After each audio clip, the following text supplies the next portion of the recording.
Dios, evangelización, amor y unidad en Cristo, cuidando la tradición. Ese es el mensaje principal de la homilía de León XIV hoy al inicio de su pontificado. Vamos a comentar el texto de la homilía y antes vamos a ver la parte que a mí más me ha gustado y es cuando pareciese que hablase Juan Pablo II ahí en Chile hace mucho tiempo cuando le decía a los jóvenes, mirad a Cristo, centren su mirada en Cristo. Él es lo único que importa. Vamos a escuchar esta parte de la homilía.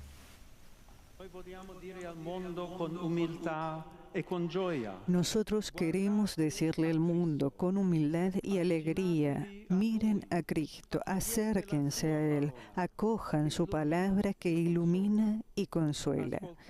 Escuchen su propuesta de amor para formar su única familia. En el único Cristo somos uno. Y esta Bueno, es así. Vamos a comentar esta parte también, ¿no? Pero recuerda mucho a Juan Pablo ahí en Chile en el 86, me parece que fue. Impresionante. Bueno, vamos a comentar el texto de la homilía. En negrita está el texto, en rojo el comentario y alguna otra cosa más. En el nombre del Padre, y del Hijo, y del Espíritu Santo. Amén. Yo he puesto los subtítulos. El texto es de corrido. Aún no ha salido en español. Lo encontré en español en Infocatólica, pero en la página del Vaticano todavía está en italiano. Bueno, el fundamento de su homilía, en primer lugar, Dios, origen y fin de todo, y nunca nos abandona. Dice, los saludo a todos con el corazón lleno de gratitud al inicio del ministerio que me ha sido confiado. Escribía San Agustín, o sea, comienza citando a su padre espiritual, fundador de su orden. Nos has hecho, Señor, para ti, y nuestro corazón esté inquieto hasta que descansa en ti. Entonces está mostrando el deseo natural del ser humano y sobrenatural que puede ser saciado solo por Dios. En estos últimos días hemos vivido un tiempo particularmente intenso. La muerte del Papa Francisco ha llenado de tristeza nuestros corazones y en esas horas difíciles nos hemos sentido como esas multitudes que el Evangelio describe, como ovejas que no tienen pastor. Realmente, no sé si les ha pasado a ustedes, pero en ese interreño, en esa sede vacante, uno se sentía como, y ahora Dios nos va a ayudar, pero uno se siente en el aire un poco, ¿no? En manos de Dios, pero sin un Padre. Precisamente en el día de Pascua recibimos su última bendición y a la luz de la resurrección afrontamos ese momento con la certeza de que el Señor nunca abandona a su pueblo, lo reúne cuando está disperso y lo cuida como un pastor a su rebaño. Ahí está. Pone a Dios como origen y fin de todo y nunca nos abandona. Punto. Segundo, custodiar la tradición y afrontar la actualidad. Con este espíritu de fe, el Colegio de los Cardenales se reunió para el cónclave, llegando con historias personales y caminos diferentes. Uno se preguntaba, ¿cómo van a hacer? Porque no se conocen. No han habido estas reuniones periódicas que tenían los cardenales. ¿Y ahora a quién van a elegir? Hemos puesto en las manos de Dios el deseo de elegir al nuevo sucesor de Pedro, el obispo de Roma. Un pastor capaz de custodiar el rico patrimonio de la fe cristiana, o sea, la tradición, y al mismo tiempo de mirar más allá para saber afrontar los interrogantes, las inquietudes y los desafíos de hoy. Acompañados por sus oraciones, hemos experimentado la obra del Espíritu Santo. Si no fue por el Espíritu Santo, hubiera salido otro, que ha sabido armonizar los distintos instrumentos musicales, haciendo vibrar las cuerdas de nuestro corazón en una única melodía. Eso es muy agustino. Bueno, puede verse una referencia al rápido consenso que se obtuvo en cónclave para poder elegir a uno de ellos. Se supo que obtuvo casi 100 votos, superando los 89 requeridos para ser elegido. Además, acá habla del patrimonio de la fe cristiana, es decir, preservar la tradición cristiana, lo cual está en consonancia directa con lo que dijo las iglesias orientales el 14 de mayo. Decía esto, ¿cuánta necesidad tenemos de recuperar el sentido del misterio tan vivo en sus liturgias orientales, que involucran a la persona humana en su totalidad, cantan la belleza de la salvación y suscitan asombro por la grandeza divina que abraza la pequeñez humana? Eso es lo que tenemos cuando entramos a una catedral gótica, por ejemplo, o una catedral de nuestros países acá hispanoamericanos, hermosa, bien arreglada. Tú dices, wow, qué belleza, esto me lleva a Dios, me hace elevarme. Y termina así. Por eso es fundamental custodiar sus tradiciones sin diluirlas, tal vez por practicidad y comodidad, para que no se corrompan por un espíritu consumista y utilitarista. Cuidar las tradiciones. Esto ha sido recibido con gran alegría por todos aquellos que desearían poder celebrar normalmente la misa de rito extraordinario, la misa en latín. Y bueno, tercero entonces, la tarea de Pedro, unidad y amor. ¿no? Entonces ha puesto el fundamento que es Dios, luego dice, hay que custodiar la tradición y afrontar la actualidad, ¿sí? Vamos a ver continuidad, ¿no? Y ahora, bueno, la tarea de Pedro, el centro de su homilía. Unir a la humanidad en Dios Padre y el amor de Pedro, de oblación total. Dice el Papa, fue elegido sin tener ningún mérito y con temor y temblor sería. Vengo a ustedes como un hermano que quiere hacerse siervo de su fe y de su alegría, de la fe, siervo de la fe y de la alegría por Cristo, caminando con ustedes por el camino del amor de Dios, que nos quiere a todos unidos en una única familia. Amor y unidad. Estas son las dos dimensiones de la misión que Jesús confió a Pedro. Nos lo narra ese pasaje del Evangelio que nos conduce al lago de Tiberíades, el mismo donde Jesús había comenzado la misión recibida del Padre. Pescar a la humanidad para salvarla de las aguas del mal y de la muerte. O sea, rescatarlos, o sea, evangelizar. Pasando por la orilla de ese lago, había llamado a Pedro y a los primeros discípulos a ser como él, pescadores de hombres. Y ahora, después de la resurrección, les corresponde precisamente a ellos llevar adelante esta misión. No dejar de lanzar la red para sumergir la esperanza del Evangelio en las aguas del mundo. O sea, evangelizar. Navegar en el mar de la vida para que todos puedan reunirse en el abrazo de Dios. Hay que cumplir la misión que Cristo nos dio. ¿Por qué hace la Iglesia tantas cosas sociales, caritativas y evangelizadoras? No porque quiera, sino porque Cristo lo mandó. Y hacer discípulos a todo el mundo. Segunda parte de esta centralidad de la homilía. Entonces, unidad. No habla de sinodalidad, habla de unidad, habla de comunión en Cristo. Pero para esto Pedro debe tener un amor oblativo de donación, de vaciamiento de sí para entregarse. Es el programa de gobierno. Aquí marca clarísima la distancia con Francisco, por más que lo menciona al final de la homilía. Y por esto es que seguramente dentro de pocos días, si no hoy mismo, van a empezar a hablar algunos, tal vez, los sectores más radicales, en contra del Papa León XIV.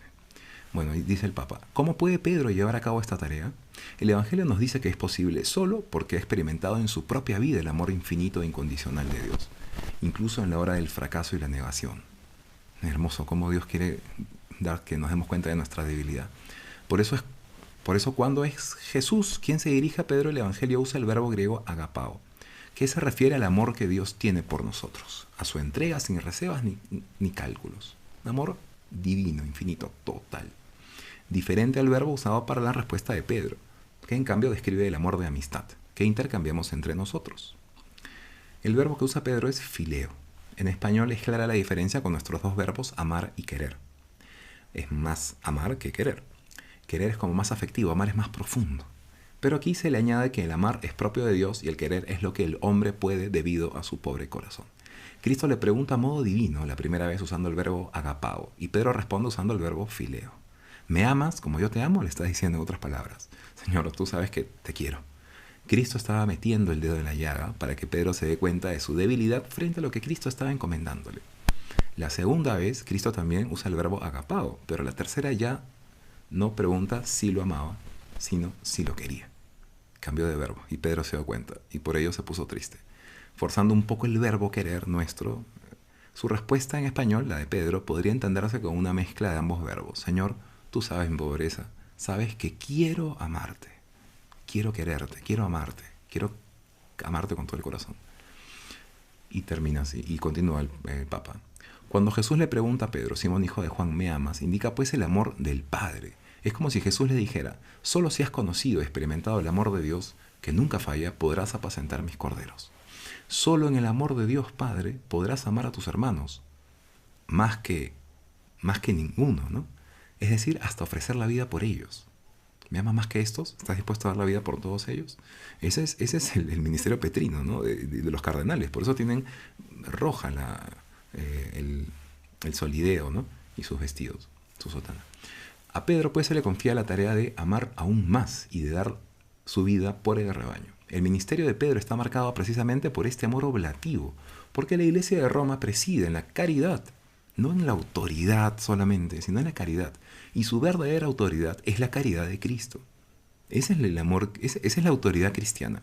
¿Cómo tú puedes mandar en tu parroquia, en tu comunidad? Con caridad. Mientras más caridad tengas, o sea, más amor hayas recibido de Dios, te des cuenta de eso, vas a poder amar más a los demás, como Cristo quiere que los ames. No se trata nunca de atrapar a los demás con el sometimiento, con la propaganda religiosa o con los medios del poder, sino que se trata siempre y solamente de amar como lo hizo Jesús. La caridad comienza por casa. Empieza por los más próximos, a Pedro, al Papa, por los hermanos en el episcopado y el sacerdocio. Empieza dentro de la curia vaticana y se extiende a las demás comunidades sin excluir a ninguna, aunque celebre la misa en latín. No puede haber un reino de terror dentro de la Iglesia con abusos de autoridad por parte de aquellos que los denuncian. No puede ser la Iglesia una dictadura del relativismo y manejada con desprecio por el Código de Derecho Canónico. Pedro debe dar la vida por su rebaño y amar más a Dios, vaciándose de sí mismo. Como dice Weigel. Continúa el Papa. Él, afirma el mismo apóstol Pedro, es la piedra que ustedes, los constructores, han rechazado y ha llegado a ser la piedra angular. Y si la piedra es Cristo, Pedro debe apacentar el rebaño sin ceder nunca a la tentación de ser un líder solitario o un jefe que está por encima de los demás, haciéndose dueño de las personas que le han sido confiadas. Por el contrario, a él se le pide servir a la fe de sus hermanos, caminando junto con ellos, confirmarlos en la fe, no hacer nada nuevo, sino seguir la confesión de Pedro, que Cristo es el Mesías, el Hijo de Dios vivo, sobre el cual se funda la Iglesia, y confirmar esa fe siempre, no hacer una renovación como si lo anterior no hubiese estado del todo bien. Y caminar junto con ellos en esa confirmación, no haciendo un camino distinto. No debe ser un líder autocrático que someta a los demás. El sucesor de Pedro tiene el poder supremo de la Iglesia, pero no el poder absoluto. Pedro está por debajo de Cristo y su Evangelio, y debe dejarse aconsejar por los demás, como Pablo lo hizo con Pedro. Cuarto, entonces ya ha hablado de lo central, ¿no? De lo central. Y ahora va mucho más allá, a lo teológico, a lo más profundo, fundamento, nuevamente. Como empezó, termina hablando del Verbo encarnado, de Cristo. Unidad en Cristo para lograr la paz, comenzando al interior de la Iglesia. Todos, en efecto, hemos sido constituidos piedras vivas, llamados con nuestro bautismo a construir el edificio de Dios en la comunión fraterna, en la armonía del Espíritu, en la convivencia de las diferencias. Como afirma San Agustín, todos los que viven en concordia con los hermanos y aman a sus prójimos son los que componen la Iglesia.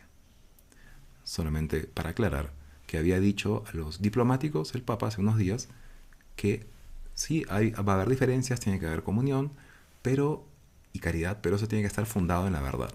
No hay otra. Santo Tomás de Aquino habla de la concordia. Dice, de ahí que la concordia entraña la unión de tendencias afectivas de diferentes personas, unión de corazones. Mientras que la paz, para que haya paz de verdad, además de esa unión, implica la unión de apetitos en un mismo apetente. O sea, para que haya paz verdadera, además de comunión fraterna, debe haber orden en el interior de cada persona, y Pedro debe ayudar a dar ese orden moral mediante la verdad, que es fundamento de la caridad. Y así continúa.